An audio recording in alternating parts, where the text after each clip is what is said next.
Hello, my name is Kat Dreyer, and today I'm with. Hi, I'm Cooper Barnes, former NHS student, and now I'm back at NHS, so I've come full circle.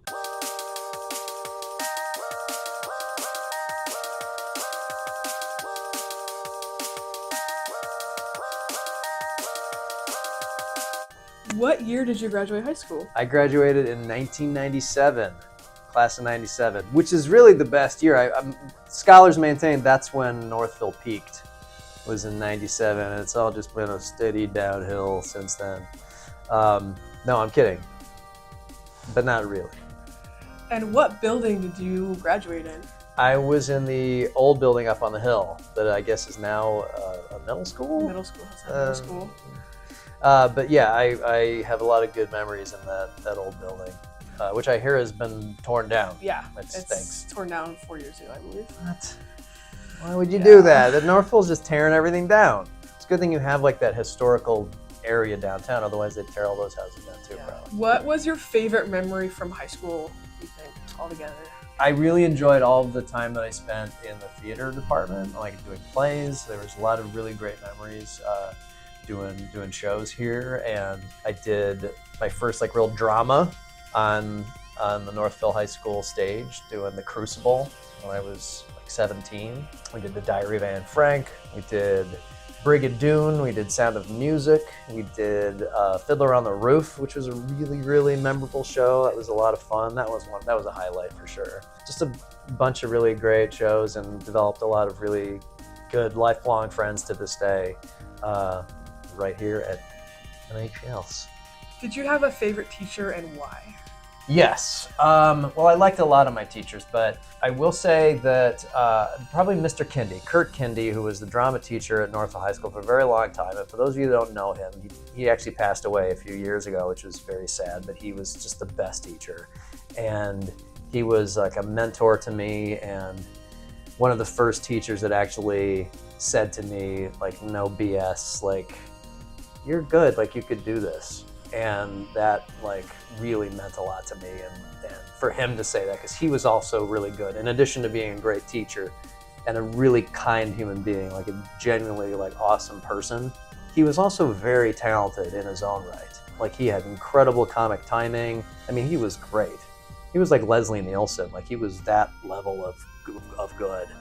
I would also say Mrs. Konzelman, who was my English teacher. She was great. Mr. Rumbell was my band teacher, and I understand he's still here. And I really wanted to see him today. I don't know if I'm going to get a chance before I leave, but I understand he's like 109 years old now, and he's still teaching, which is amazing, but he's just that good. And I'm glad that he's still doing it, because he was great. And Mr. Balkoff, I guess, is still here, and he was my art teacher, and he was great. And he and I actually very briefly were at university at the same time. So I think and he was a very talented artist, and I'm sure still is a very talented artist. So much respect to Mr. Balkoff and Mr. Rumbell.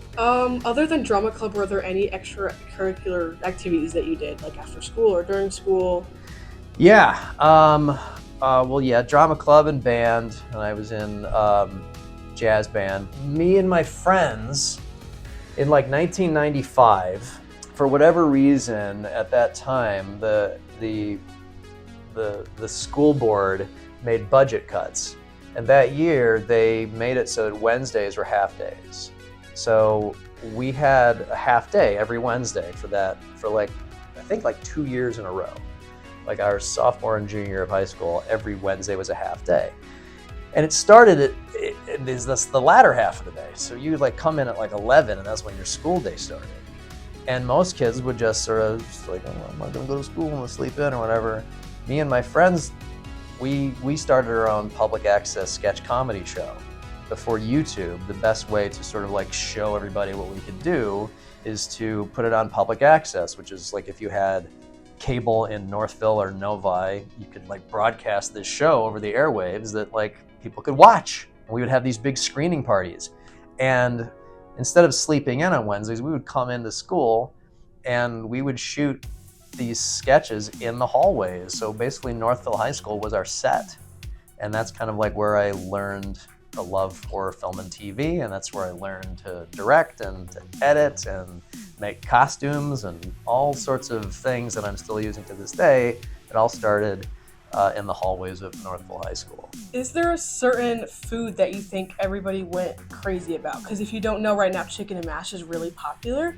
Okay. Did you guys have something similar when you guys were in high school? Well, when I was in high school, the cafeteria introduced, like, there was a Taco Bell in our cafeteria, and there was also a Pizza Hut in the cafeteria, and that was new. Like, I think our freshman year. Prior to that, it just hadn't existed. We were like, whoa, we can get bean burritos at lunch. And the bean burritos were nasty. Like, there was something off about them. They were not like the kind, not that the bean burritos at Taco Bell are exactly like chef's kiss or anything. Like, but they were somehow more gross than the ones you would get at Taco Bell. But we didn't care because we're like, oh, we got Taco Bell in school. So that's probably the thing everyone kind of went ape for at the time. Cool. Last but not least, is there a favorite prank that you guys did that you think was really funny? Yeah, we did the senior prank. 1997. Senior prank is a rite of passage. I'm glad to hear that it's still going. And the senior prank should be something fun, that's maybe a little naughty, but something that's not mean-spirited, that's not, it's not gonna get anybody hurt, but something funny, I think, is the best way to go. We wanted to steal the Big Boy from Big Boy at 8 Mile and Haggerty, which is now also gone, but the Big Boy, for one reason or other, was not available to us because someone had vandalized the Big Boy right before we were gonna steal the Big Boy. And we had it all planned out. We rented a U-Haul, and we knew this kid this downtown. It was one of our older brother's friends who knew this dude who was 25.